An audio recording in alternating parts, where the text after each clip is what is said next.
had to sneak out of the house in carpet slippers rather than risk the displeasure of she who must be obeyed.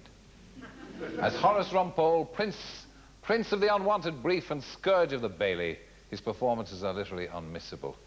He's about to bestride the London stage like the Colossus he is, as another barrister, this time in an even more outrageous one, this time as Boswell, and Boswell for the defense. So welcome, Leo Mckern.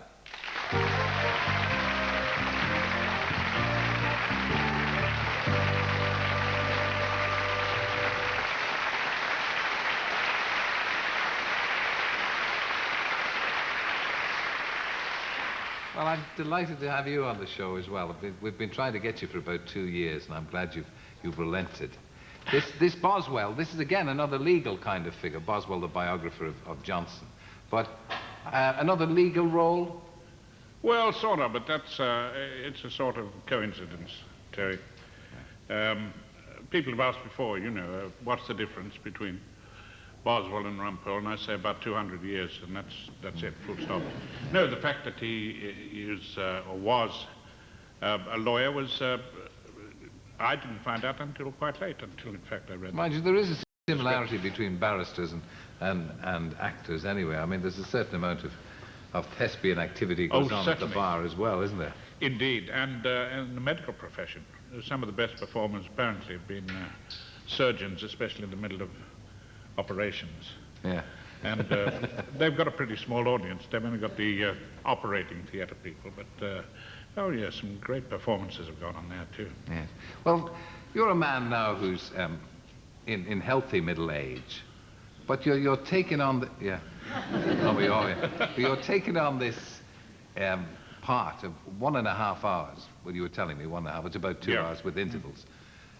Just you. It's not a. It's a one-man play, but it's a play. It is, yes. Indeed. And you're there all that time, just you. That's right, yes. Nobody to help. As I said before, it's like getting into a boat and picking up the oars and rowing and finding suddenly that somebody's left the bung out and you can't find it. Yeah. And we're sinking steadily, so you row like that to get to the other side before it goes under. Yeah. It's based on Boswell's defense of a woman called Mary Broad. Yes. Who actually got away from the penal colony in Australia, rowed about 5,000 miles, got back to England, and then they wanted to deport her again, and Boswell defended her. Well, they want to hang her, in fact, and Boswell takes up her case. Yes, he was great at helping lame dogs over the stile. Maybe he was affected by. Johnson did the same thing. He took people in off the street, fed them and clothed them. A real philanthropist. I think Boswell was. He was a bit of a failure, actually.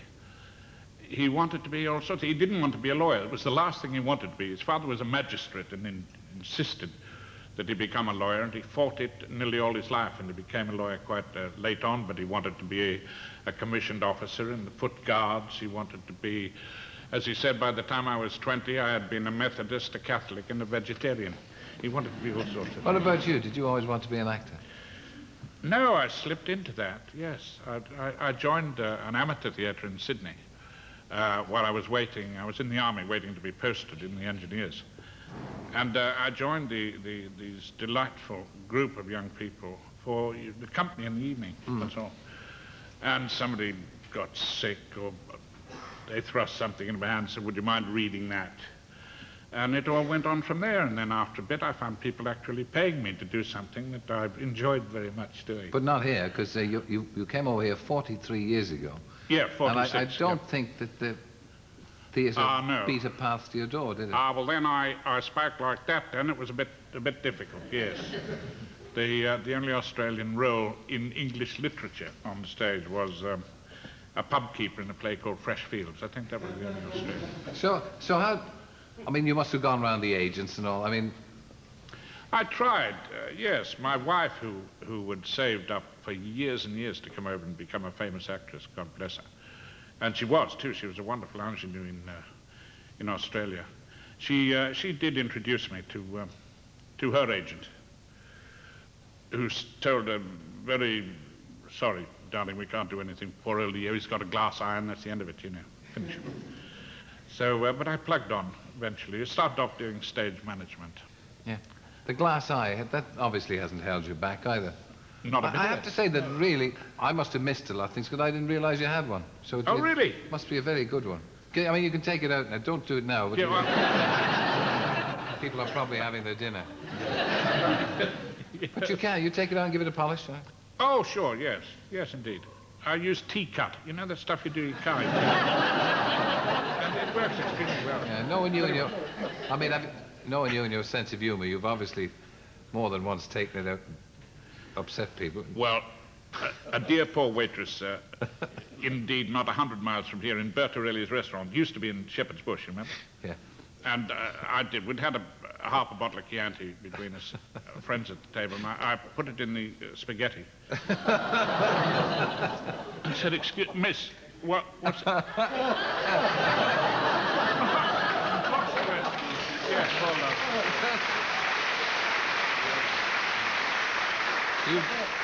Anyway, you've overcome the setbacks, and you overcome the Australian accent as well, haven't you? You've done that well. Yeah, well, I had to do that if I wanted to act at all. If you go back to Australia, I suppose you put it on again, do you?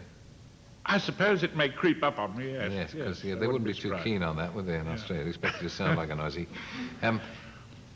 Years and years ago, when presumably you were still struggling a little bit to make your way in television and films, you turned down Maigret. Yes. Which Rupert Davis. Yes, Yeah. Dear Rupert, yes. Dead now. Why did you do that? All up. Do you regret it?